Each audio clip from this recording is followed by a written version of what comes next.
Skyhawk, Chapter 8. We're nearly up to speed with where we are in the classroom, so we should be coming on to new content soon. I can't wait to find out the big event that we were waiting for.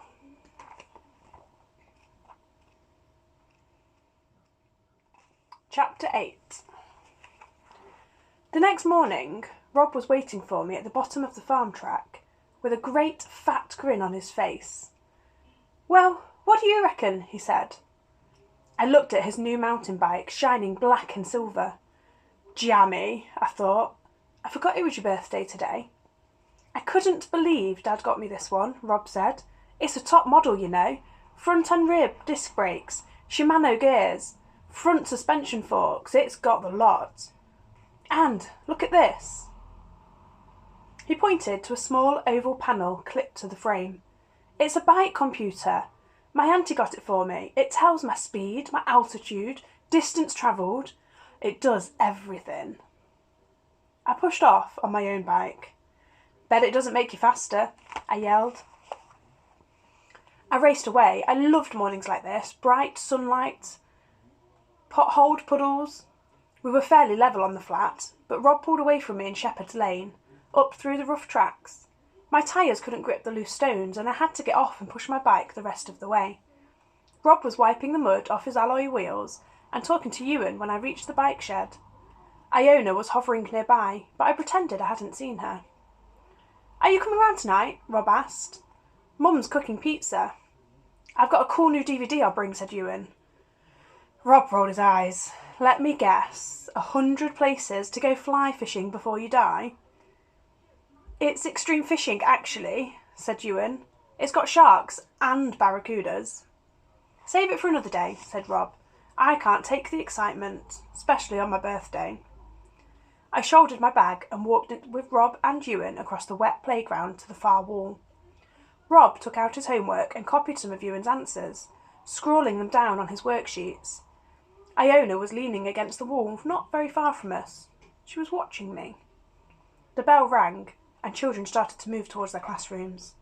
"Come on," said Ewan. "We've got class to get to." Rob stuffed his homework in his bag, and we hurried up the ramp to the classroom. I was at the door when Iona called me back. "What does she want?" Rob frowned. I shrugged my shoulders. "I'll catch you up." I turned to Iona. "You coming to the lock after school?" she asked, hopeful. "I can't," I said. "It's Rob's birthday." "Doesn't matter." She smiled and passed me a large envelope. "I did this for you last night." I could see Rob watching us from the window.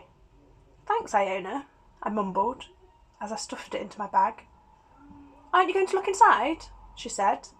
"Later," I said. "Come on, we're late." I walked to the back of the room and slung my bag on the table with Rob and Ewan. The teacher wasn't in the class yet, so I took my homework out of my bag and walked up through the aisle between the tables to place it on the teacher's desk. When I got back to my chair, Ewan and Rob were crowded over my bag. They'd pulled out the envelope and opened it and were looking at a painting on a piece of paper. "Very romantic," said Ewan with a grin. I looked at the paper. Iona had painted 2 ospreys. One was sitting in the nest, and the other was flying, wings outspread, bringing a fish. She had signed it, "To Callum, from Iona. Kiss, kiss, kiss." "She's always watching you," said Rob. "I reckon she fancies you." "Does not," I mumbled. "Look at all these kisses," said Rob. I wish he'd just shut up. Iona was looking at us now. "Her granddad came down to the shop in his nightshirt last week," said Ewan. "Nightshirt and slippers. That's all he had on." Rob looked across my shoulder to where Iona was sitting. "Right nutters, the pair of them," he said. "Should be banged up in a mental home." He held up the picture in full view. The rest of the class was listening now. Some of the girls laughed. Rob's voice was crystal sharp, loud and clear. "Right nutters, what do you reckon, Callum?" I could see Iona watching me from under her fringe of red hair. I could feel her eyes burning into me. The whole class was watching. I looked down at my shoes, where mud had hardened into a thick brown shell. "Yeah, right pair of nutters," I said. Chapter 9. I pushed the front wheel of my bike out to the edge. The earth crumbled beneath the tyre, sending small stones skittering down the steep gully.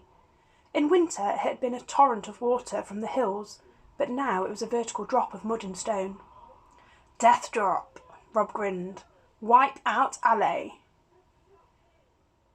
He pushed the buttons on the tiny panel of his bike computer. "It'll record it all," he said. "Gradient, speed, cadence, everything." I gripped my handlebars, blood pumping in my ears. "Ready?" Rob's face lit up with his maniac smile. I nodded. Rob fiddled with the camera, fixed to his helmet. "I'll come after you on my bike. Don't knock me off." I nicked this action cam from my dad. He doesn't know I've got it. I stared into the abyss below me. If all went okay, I'd level out on the flat and shoot up the bank the far side. "Okay," said Rob. 5. Why am I doing this?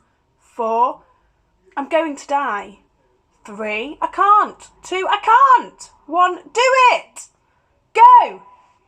The ground was gone. I was flying, falling, down, down, down. Lean back, my mind screamed, lean back.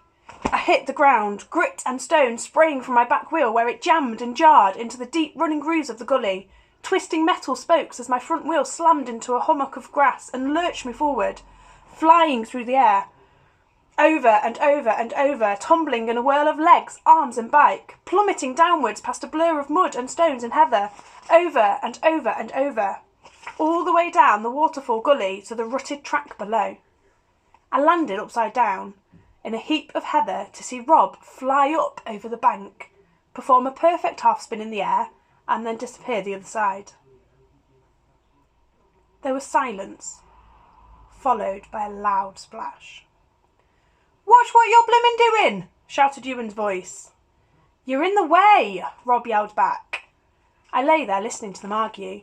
I moved my legs and arms. It didn't feel as if I had any broken bones, and it didn't look as though Rob or Ewan were going to come and find out either. I hobbled up the bank to see Rob and Ewan sprawling in the shallows of the river. Ewan gave Rob's bike a kick. "You could have broke my rod, you blimmin' idiot!" Rob picked his bike up and dragged it to the bank, laughing. "Good one, Callum. I got it all on camera." "And you've scared off all the fish," shouted Ewan. "I won't catch anything with you mucking about." "Sure you're using the right fly?" shouted Rob, pulling some chocolate from his bag. Ewan turned to glare at him. "As if you'd know," he said. I pushed my bike over to Rob. "Guess how long till he tells us he's the fly fish champion?" I grinned. "I heard that," shouted Ewan. "I didn't get the junior fly fishing comp for nothing, you know." "Catch!" yelled Rob, and he threw Ewan a chocolate bar. "It might be the only thing you do catch today." "Tar," muttered Ewan. "You just wait, Rob," he said. "Fly fishing is a pure skill. None of your computer techno stuff. You just wait." I sat down in the soft grass and rubbed my bruised legs. Rob passed me some chocolate, and we watched the playback on the action cam. I thought I'd been in control for some of the death drop, but all I could see was me tumbling over and over and over. Rob laughed. "It's mind over matter. You and the bike. You are the bike." I looked at my bike, at the deep scratches in the paintwork and the bent wheel spokes. "I know what you mean," I groaned. The sun was so hot, more like a summer's day than one in May. The rest of the half-term holiday stretched ahead of us. I lay back, closed my eyes, and let the chocolate melt in my mouth. It was over a month ago I'd sat with Iona on the heather hillside and seen the osprey return. I hadn't seen much of Iona since then. I think she was avoiding me. I wanted to say sorry about the mean things I'd said about her, and her granddad, but there was never a good time. I often went to the loch to watch the ospreys. I'd even seen the male osprey catch a fish in his talons right out of the loch. But it just wasn't the same without Iona. I wanted Iona to share it with. "I've got one!" shouted Ewan. Rob and I scrambled down the bank. Ewan was thigh-deep in water, his rod arched downstream. "Here it comes," he said. The end of the rod bowed and bent against the fighting strain of the fish. A silvery underbelly flashed as the fish leapt from the water's surface, twisting in the air before plunging back under the water. "I've got it! I've got you!" Ewan reeled the fish onto the stony bank. "Rainbow trout," said Ewan with a grin. not a bad size either. We watched the fish gulp and thrash on the ground at our feet. Its smooth scales glittered a million colours in the bright sunshine. The scarlet gills desperately flapped the air. I wanted to pick it up and let it slide back into the cool river water. I wanted to watch it skim away under the bright surface. We'd been so engrossed looking at the fish that we hadn't seen Iona on the bank above us. "Callum!" Her face was red from running. "Callum, you've got to come!" she shouted. Rob and Ewan were looking at me. I wanted to call Iona over to join us. I wanted them to like her. "I thought you'd got rid of her," said Rob. "Can't it wait?" I called to Iona. Iona slid down the bank and pulled me away from the others. I could see now that she'd been crying. Tears streaked against her face. It's the osprey," she whispered. Her voice was thick and choked.